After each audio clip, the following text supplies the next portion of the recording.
Hello and welcome to the garden. So today's job is to start off the tomato rootstocks. Now I have adjusted my timing slightly.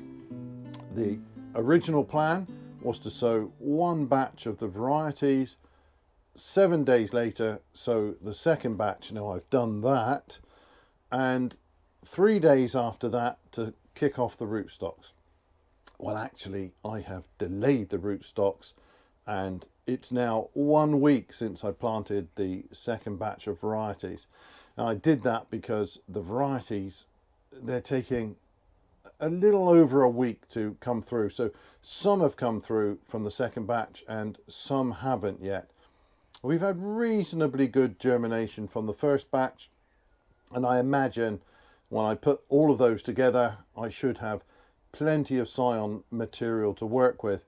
But because these old varieties, they are pretty slow to come through, they're very variable in terms of germination time, and then they just hang around not doing an awful lot for a little while until they get going.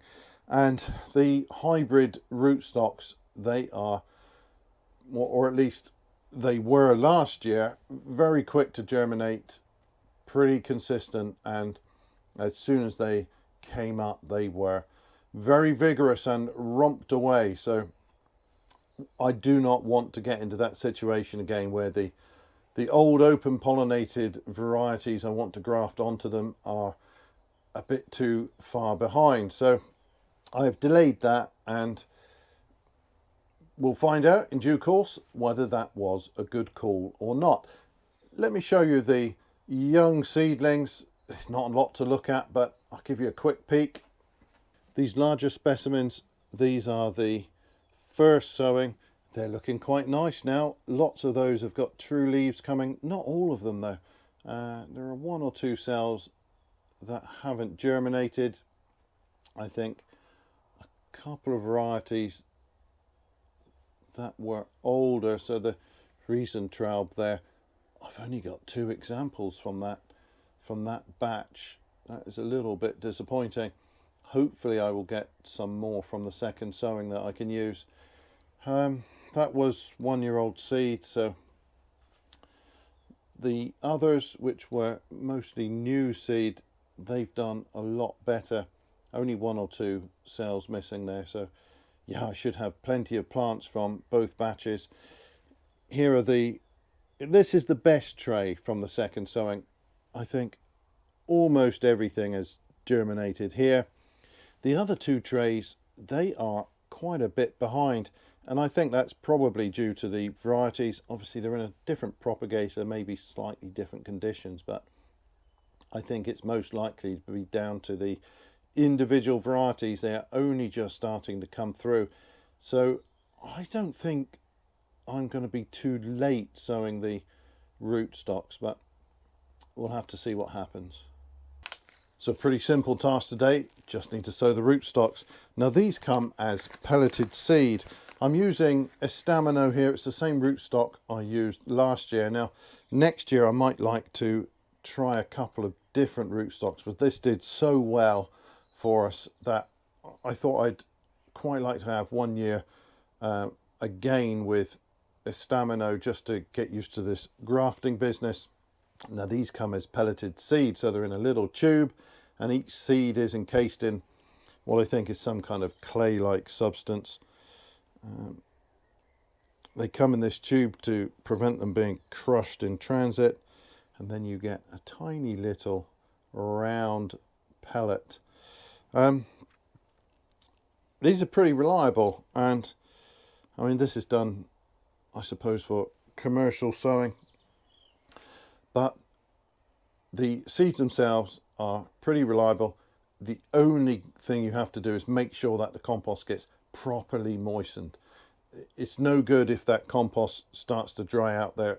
The compost has to properly hydrate the seed coating, and you need to keep that reasonably moist, not soggy, but reasonably moist until that has started to germinate. So the first few days it's quite important that that compost isn't allowed to dry out. So I've got lots of small pots, these little 7 centimetre pots. I am hoping, and well, I'm pretty sure, that these plants will be perfectly happy to stay in these pots until the grafts have healed. So I've got the varieties in those large cells, and I think they'll be happy enough to stay in those until the point of grafting. The rootstocks I want in these small pots. I can't use anything bigger anyway because I simply don't have propagator space. I'm going to sow, I will probably sow all of the rootstock seed I've got, so that's 96 pots. Now that does sound a bit mad, but I am being really very cautious about the success rate, so I want to make sure that I'm not short of plants later on. So I will sow far more than I need, and I will graft hopefully far more than I need, and then if I do happen to have a really bad success rate, I should still end up with plenty of plants. If it goes about the same or a little better than last year, then maybe next season I will reduce the amount I am sowing. But anyway, I'm just being cautious. These pots are great. They don't take up too much space in the propagator. There's no wasted space because it's a square pot. Root systems like square pots, they don't get bound up quite the same as they do in a round pot. I think the roots don't like spinning around in a square pot quite the same. So I think these will be absolutely fine to stay in there. Obviously, not just up to the point where I graft, and they've got to then stay in this for a week or two, ideally 2 weeks, I would think, after grafting, so that the graft has healed pretty well before I move them on. And I think this should be fine.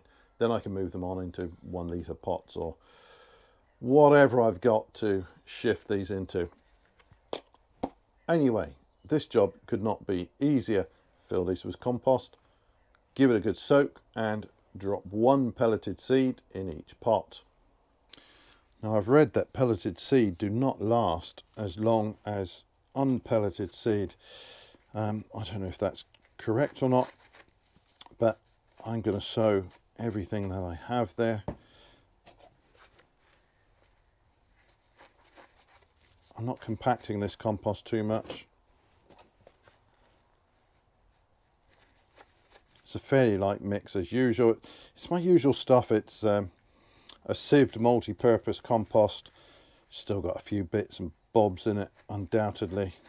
Stuff that will go through the sieve, but it's not too bad. Then I've got some coir, got a little bit of vermiculite.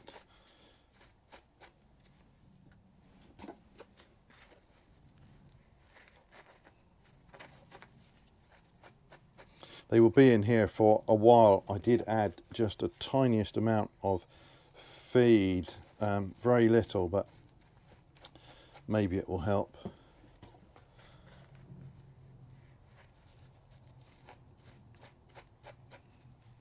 An alternative would be to start these off in very small cells, so I could use this really small cell tray. They're absolutely fine. I could start them all in here and then move them on into a pot this size. But I'm saving myself the trouble of moving them on this occasion. So now a good soak.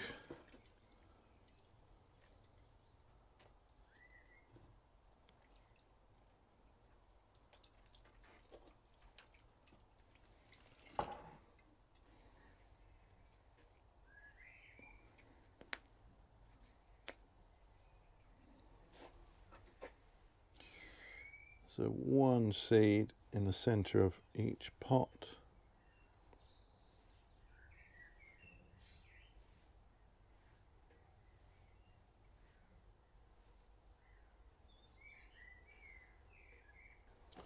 And then I'll just push that seed below the surface, not too far, and then cover it over. And that is it. Now this compost is really soggy now, so we can be confident that this seed coating will get nicely hydrated, and we should see some action really quickly with these. I don't think we saw anything on the heirloom tomatoes for at least 7 days, and I think last year some of these were up within, I think, only 3 days, remarkably quickly. Certainly after 4 days most of them had germinated, and then of course they grew away very quickly too. Right, that is it. If there's any doubt that it's going to be properly wet, you can always just water over the top once more. This is one of those occasions where watering from above is actually a pretty good idea. Watering from beneath is actually often a good way to do it, but I don't tend to, just through laziness more than anything else. But in this case, I don't want any dry compost on the top here. I want it really nice and damp. Well, this compost should keep a reasonable amount of moisture, so I think that should be fine now. I probably won't need to water these before they germinate. I'm going to get them in the propagator at a fairly good temperature. I'll probably put the propagator on about, well, anywhere between sort of 20 and 24 degrees is fine. So room temperature is perfectly all right, but they will do a little better if I get the temperature up to maybe 24 degrees.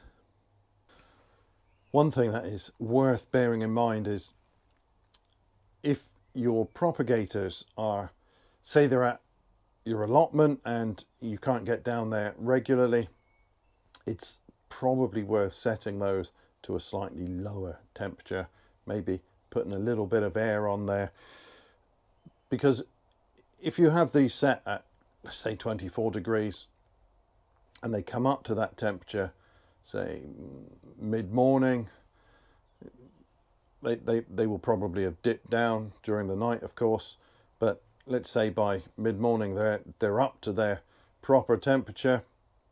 The sun comes out, solar gain inside your greenhouse and inside the propagator can send that temperature soaring. It can very quickly and very easily get into the 30s.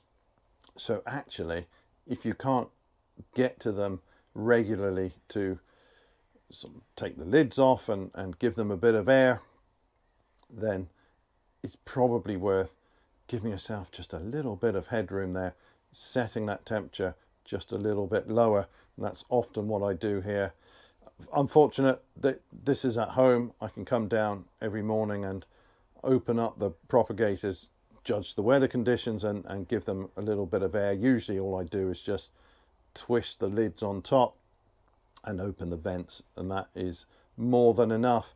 The environment in there then is very nice. But if you miss it, even for one day, if it happens to be a sunny day, the plants in there, they can really bake. So you do have to be careful with these things. It's safer probably to do it actually on a windowsill indoors if you've got a brightly lit windowsill, because the room temperature doesn't fluctuate like it can do in a propagator inside a greenhouse, so, or a polytunnel. Those environments, because they're enclosed, that's the whole idea, they heat up very quickly. It is really surprising just how hot they can get, even on a seemingly cool spring day. But anyway, that's all I've got to do. I've got a whole bunch more to do, and I'll just get these going. 3 or 4 days time, hopefully we will see those pop up, and with a bit of luck they will grow away more quickly than the open pollinated sorts, and everything will come together at the right moment, and the scion and the rootstock will be of a compatible diameter. That is the hope. After I've done this for a few more years, I will be a little bit more confident about getting these things right. But anyway, that is all for this video. I shall return when there's either something interesting to see with the seedlings, or most likely when I get to do the grafting itself. Thanks ever so much for watching, and bye for now.